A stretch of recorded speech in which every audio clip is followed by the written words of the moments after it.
Our top story this hour. Back in September, the National Resistance Front in Afghanistan, a mix of Panjshiri fighters and the remnants of the country's defeated National Army, made their last stand against the heavily armed and well-funded Taliban. For years, it was the NRF alone that mounted serious armed opposition against the Taliban's relentless sweep of Afghanistan.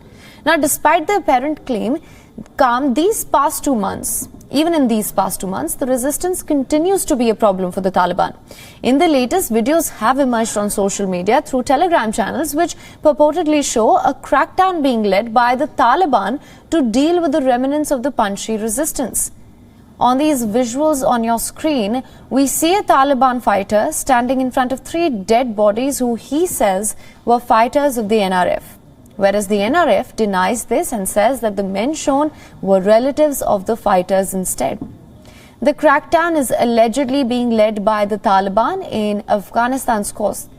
In the other video, we are here shown Hamid Khorasani, a key Taliban commander who has reportedly been tasked to deal with the remnants of the National Resistance Forces. He is seen issuing directives to a row of Taliban gunmen. It is unclear when and at what point the Taliban's crackdown were these videos shot. Nonetheless, the reports say that there is still a sizable concentration of NRF fighters accumulated in northern Afghanistan's Baghlan province as well as the northeastern Kapisa province.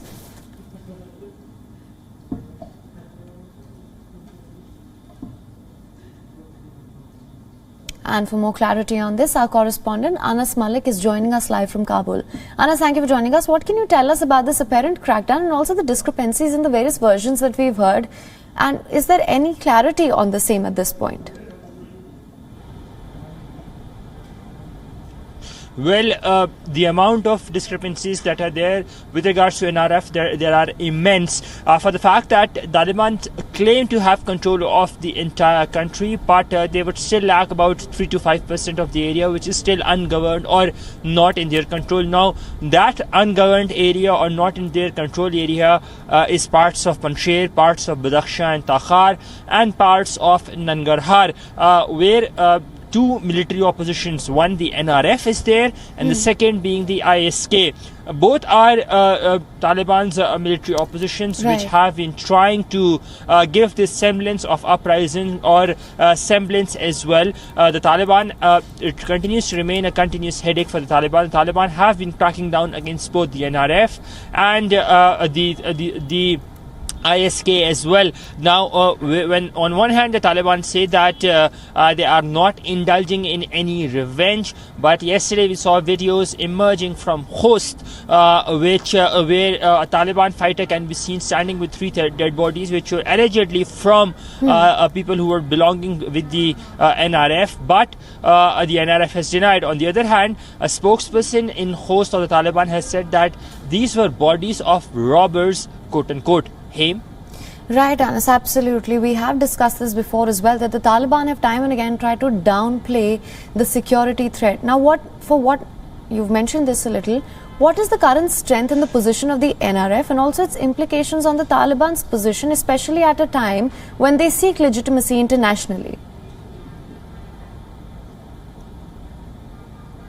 Well, as we speak, today exactly marks 3 months of the Taliban takeover. WION's been reporting from here since before even the fall of Kabul.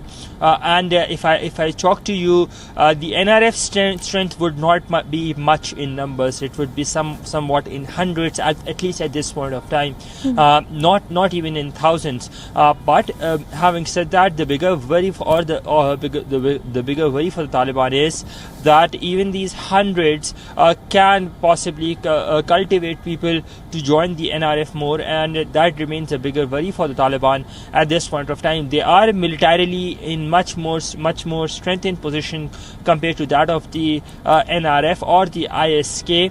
On the other hand, if I talk to you about the other military opposition, that is the ISK, well, they have been giving Taliban a tough time. Clearly, in these 3 months, we've seen more than 80 attacks on Taliban that have been claimed by the ISK as well. More than 600 men belonging to the ISK have also been arrested here. But the bigger worry for the Taliban is that on one hand, where they claim or they take pride in securing the entire country, and that having built consensus and unity and quote unquote having liberated the country. On the other hand, these pockets such as the NRF and the ISK emerge. They puncture the narrative of unity and security both, which definitely remains a cause of concern for the Taliban as they are desperate to seek international legitimacy. Him?